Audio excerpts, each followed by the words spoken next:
Bismillahirrahmanirrahim. Assalamualaikum warahmatullahi wabarakatuh. Waalaikumsalam Waalaikumsalam warahmatullahi wabarakatuh. warahmatullahi wabarakatuh. Baiklah, saya dari kelompok Nurani, Penulisan dan Dermawan Indonesia, Pulau Jawa, Bali, dan NTT. Dan perkenalkan, nama saya Rara Aulia dengan NIM 2310721020 dan beserta rekan-rekan saya selanjutnya.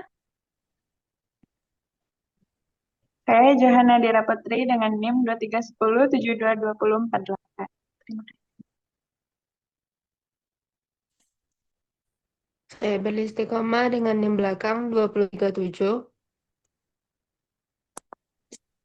Saya Dinda Nirmalasari dengan NIM 2310722041. Baik, terima kasih sudah memperkenalkan diri. Selanjutnya, slide pertama yang akan dibawakan oleh Johanna Dira. Kepada Johanna Dira dipersilahkan. Baik, yang pertama yaitu penulis yang berasal dari Jawa Timur,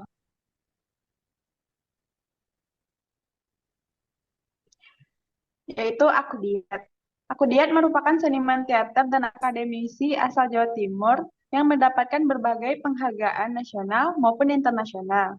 Pria yang disapa sebagai Cak Diat telah berkiprah di dunia teater sejak tahun 1960 dan merupakan tokoh yang aktif dalam kepenulisan naskah, penyutradaraan, mengkontribusikan pikirannya dalam kesenian, dan melahirkan naskah-naskah populer pada tahun 70-an yang masih dipentaskan hingga saat ini.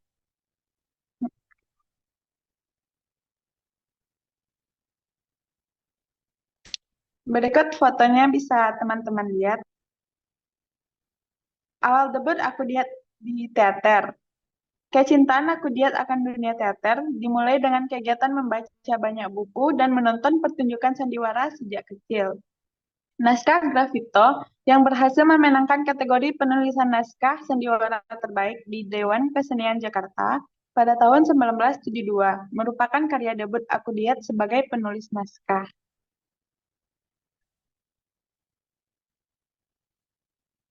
Nih, prestasi Aku Diat diantaranya yaitu Kementerian Pendidikan dan Kebudayaan pada tahun 2016 memberikan penghargaan ke Aku Diat sebagai pencipta, pelopor, dan pembaru teater dalam hal dedikasi sebagai penulis naskah drama di tahun 70-an. Pada tahun 1972, Aku Diat juara lomba penulisan naskah drama Dewan Kesenian Jakarta untuk naskah Gravito. Prestasi berikutnya bisa teman-teman baca pada PPT. Next. Karya Aku Diat, yaitu naskah drama teatrum. Lakon ini menceritakan tentang sebuah pengadilan di mana terdakwa dituduh melakukan pembunuhan, padahal ia tidak pernah melakukannya. Terdakwa dipenjara karena tuduhan yang didasarkan pada dugaan dan desas-desus, bukan fakta.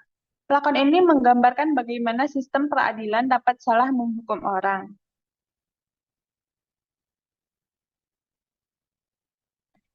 Isu dalam naskah teatrum, yaitu ketidakadilan dalam sistem peradilan, di mana seseorang dihukum tanpa bukti yang jelas dan hanya berdasarkan dugaan serta desas-desus. Yang kedua dari Banten,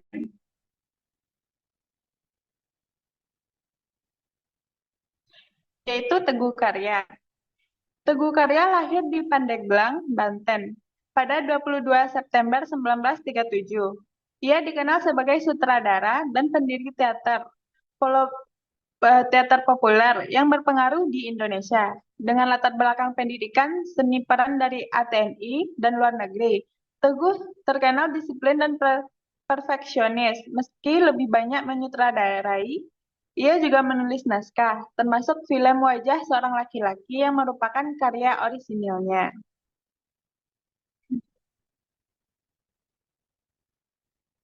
Berikut foto Teguh Karya. Prestasi Teguh Karya. Pertama, penghargaan Piala Citra untuk kategori sutradara terbaik dalam Festival Film Indonesia, khususnya atas film-film seperti Wajah Seorang Laki-laki 1971 dan November 1828. Penghargaan dari Festival Film Asia Pasifik untuk karya-karya perfilman yang berhasil mengangkat budaya Indonesia. Terus diakui sebagai sutradara legendaris Indonesia.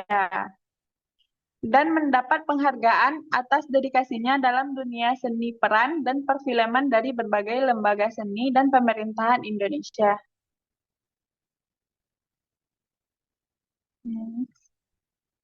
Naskah karya Teguh Arya.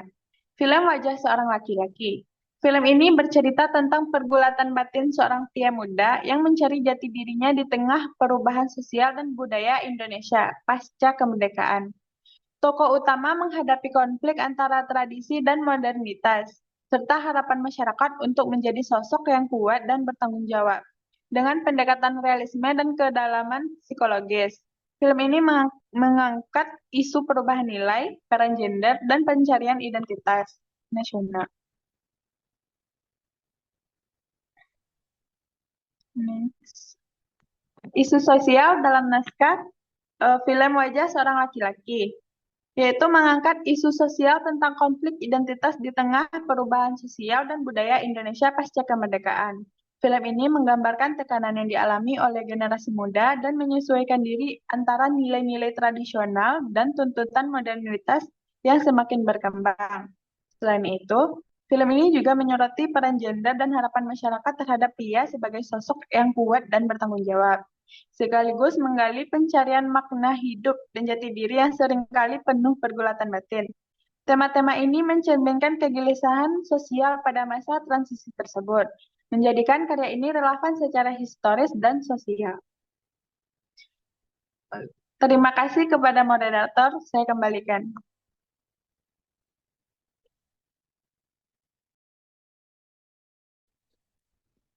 Baik, terima kasih kepada pemateri 1. Selanjutnya itu ada yang ketiga itu Nusa Tenggara Timur yang akan saya bacakan sendiri. Selanjutnya, Papung Anton Marianus Mantovani Tapung adalah dosen dari Unika SD Paulus Ruteng, Manggarai, NTT, serta pendiri dari Teater Tanya Seminari Tinggi Rita Piret. Ia juga aktif menulis naskah dalam drama dan bentuk buku, termasuk karyanya yang berjudul Demi Keadaban. Pada tahun 2019, Tapung dikenal sebagai akademisi literat yang berkonsisten mengangkat isu sosial, budaya, dan politik. Dalam karya-karyanya, ia juga aktif membina generasi muda melalui seni pertunjukan dan baik. Isu sosial yang diangkat dalam dramanya yang kali ini yaitu perebutan harta dan kekuasaan. Cerita yang berpusat pada kualifikasi internal keluarga besar yang berujung dengan kekerasan fisik dan pertumpahan darah. Yang mencerminkan realistis sosial di mana perebutan warisan dan kekuasaan seringkali meninggalkan perpecahan. Kebudayaan patriarki Panah Dewa juga menampilkan dominasi budaya patriarki di Manggarai dari kekerasan terhadap perempuan. Drama ini juga memperlihatkan bagaimana struktur sosial yang menempatkan laki-laki sebagai pihak dominan seringkali merugikan perempuan, baik secara fisik maupun secara psikologis. Dampak sosial yang refleksi budaya dengan mengangkatkan untuk refleksi masa kelam dalam sejarah Manggarai, sekaligus mempertanyakan relevansi dan dampak kebudayaan.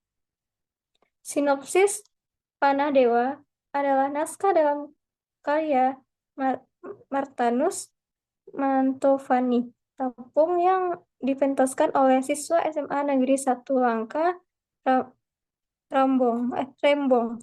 Drama ini mengangkatkan peristiwa tentang harta dan kekuasaan yang terjadi di tengah-tengah masyarakat suku Manggarai.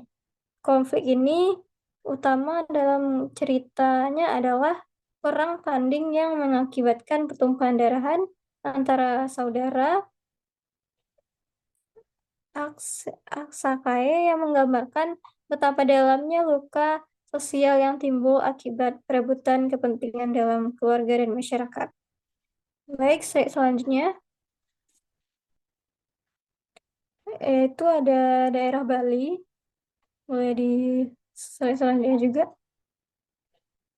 Profil yang kali ini saya angkatkan adalah anak agung, Gede Raka Payannya.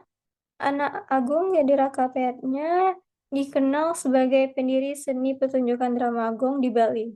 Ia terlahir di lingkungan Puri dan memiliki komitmen kuat untuk mempertahankan bahasa Bali dalam drama agung, termasuk penggunaan sor singgih atau bahasa krama halus. Raka Payatnya adalah sosok yang polos, rendah hati, dan tidak feodal. Meskipun berasal dari Puri, ia menamatkan pendidikannya di Konservatori Kerawitan dan Pasar dan sempat kuliah di Fakultas Teknik jurusan Seni Rupa Universitas Udayana. Ia memulai drama gong pada tahun 1965 dengan mengadaptasi bentuk Sendratari yang menjadikan drama klasik yang diiringi dengan gamelan gong, gebiar, ia juga memiliki koleksi 111 judul drama gong seperti Semaranela, Duku Seladri, Mutadi, dan Cilinaya. Atas dedikasinya, ia dianugerahi penghargaan Drama Kusuma. Slide selanjutnya,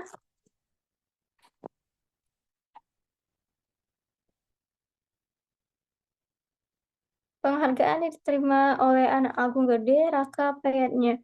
Menerima penghargaan Drama Kusuma pada pemerintahan Provinsi Bali pada tahun 2004 atas pengabdiannya dalam seni drama gong. Selanjutnya, berikut saya tampilkan foto dari anak agung. Saya beralihkan ke Provinsi Jawa Barat.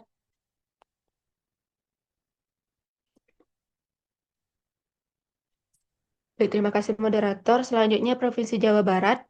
Di sini saya mengambil tokoh Arifin Senur. Arifin Senur lahir di Cirebon pada 10 Maret 1941. Nama eh, asli dari Arifin Senur ini adalah Arifin Khairin Nur. Dia merupakan sutradara teater. Arifin Senur ini merupakan anak kedua Muhammad Adnan. Arifin menamatkan SD di Taman Siswa Cirebon, SMP Muhammadiyah Cirebon, kemudian SMA Negeri Cirebon, tetapi tidak tamat. Kemudian pindah ke SMA Jurnalistik Solo. Setelah itu, ia kuliah di Fakultas Sosial Ilmu Politik Universitas Cokro Aminoto, Yogyakarta.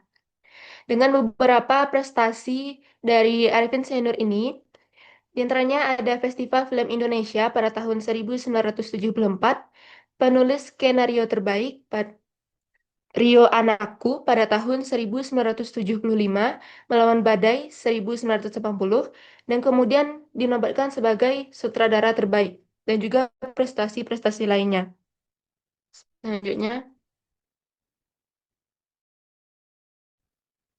dari beberapa karya Arifin Senur, ada salah satunya drama Lampu Neon. Drama ini mengisahkan seorang anak yang sangat ingin melanjutkan pendidikan di jurusan sejarah. Ia bersemangat untuk mempelajari sejarah dan ingin berkontribusi dalam pemulihan sejarah. Namun, ayah yang pragmatis lebih mementingkan masa depan finansial anaknya. Ayah yang memiliki pandangan materialistis merasa bahwa jurusan sejarah tidak akan memberikan jaminan finansial yang baik untuk anaknya. Ayah lebih suka anaknya masuk jurusan yang menjanjikan pekerjaan yang stabil dan penghasilan yang tinggi. Hal ini menimbulkan perdebatan dan konflik antara anak dan ayah. Anak dengan perjuangannya yang gigih berusaha meyakinkan ayahnya bahwa sejarah adalah penting dan dapat memberikan banyak manfaat. Ia juga berjuang untuk membuktikan bahwa ia mampu berhasil dalam jurusan sejarah. Next. Dari drama ini dapat kita simpulkan isu sosialnya, yaitu mengulas tentang bagaimana masyarakat yang belum mengerti pentingnya sejarah memberikan tekanan kepada individu yang ingin berjuang untuk nilai-nilai sejarah. Lampu neon ini merupakan sebuah kritik terhadap sistem yang menghambat potensi dan kreativitas individu, serta memprioritaskan nilai-nilai material di atas segalanya.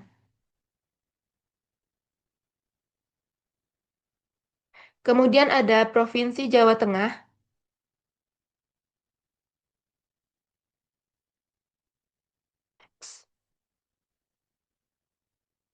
Saya di sini mengambil tokoh Arswendo Atmowiloto yang lahir di Surakarta, Jawa Tengah pada 26 November 1948. Beliau adalah penulis dan wartawan Indonesia yang aktif di berbagai majalah dan surat kabar seperti Hai dan Kompas. Ia menulis cerpen, novel, naskah drama, dan skenario film. Setelah lulus SMA, Arswendo kuliah di Fakultas Bahasa dan Sastra, IKIP Solo, tetapi tidak tamat.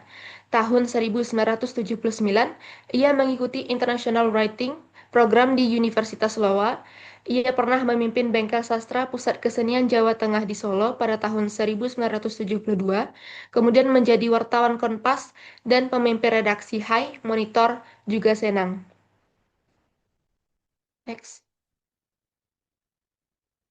Beberapa prestasi Arswendo Atmowiloto diantaranya, pada tahun 1972, ia memenangkan hadiah Zakse atas esainya Buyung Ho dalam Kreativitas Kompromi. Kemudian, karyanya Dua Ibu pada tahun 1881, Keluarga Bahagia 1885, Mandoblang 1887, mendapatkan hadiah Yayasan Buku Utama Departemen P dan K pada tahun 1981, 1885, 1987, 1987. Kemudian Arswendo ini memperoleh hadiah sastra ASEAN. Prestasi selanjutnya, dramanya Penantang Tahun dan Bayiku yang pertama memperoleh hadiah Harapan dan hadiah perangsang dalam sayembara penulisan naskah sandiwara DKJ pada tahun 1972 dan 1973.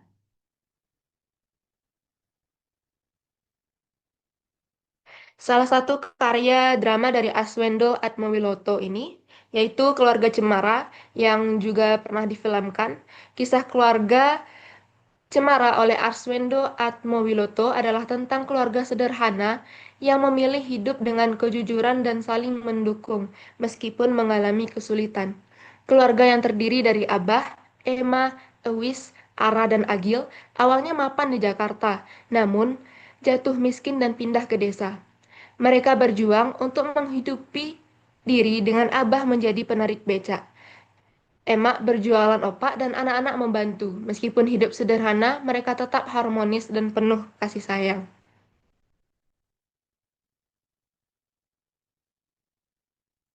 Dari drama ini dapat kita simpulkan isu sosialnya. Naskah Keluarga Cemara ini karya Arswendo Atmowiloto menyajikan berbagai isu sosial yang relevan, di antaranya adalah isu kemiskinan, perbedaan kelas sosial, perbedaan gender, dan pentingnya kasih sayang keluarga. Dikembalikan kepada moderator. Baik, akan dilanjutkan kepada Provinsi DKI Jakarta yang akan dijelaskan oleh Dinda. Dinda dipersilakan. Baiklah, terima kasih kepada moderator. Materi selanjutnya ialah penulis drama dari DKI Jakarta.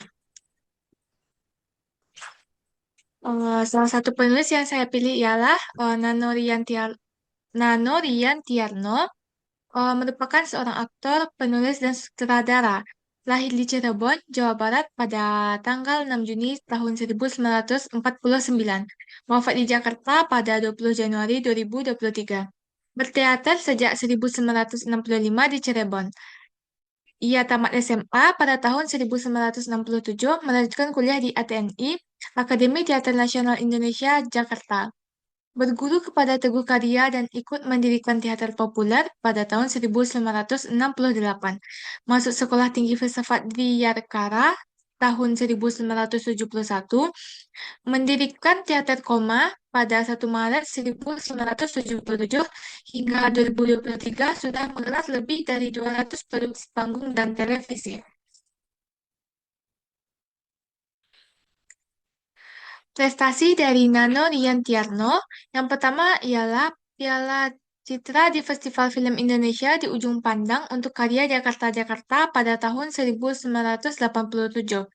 Selanjutnya, Piala Vidya pada Festival Film Indonesia di Jakarta dalam sinetron Karina pada tahun 1987.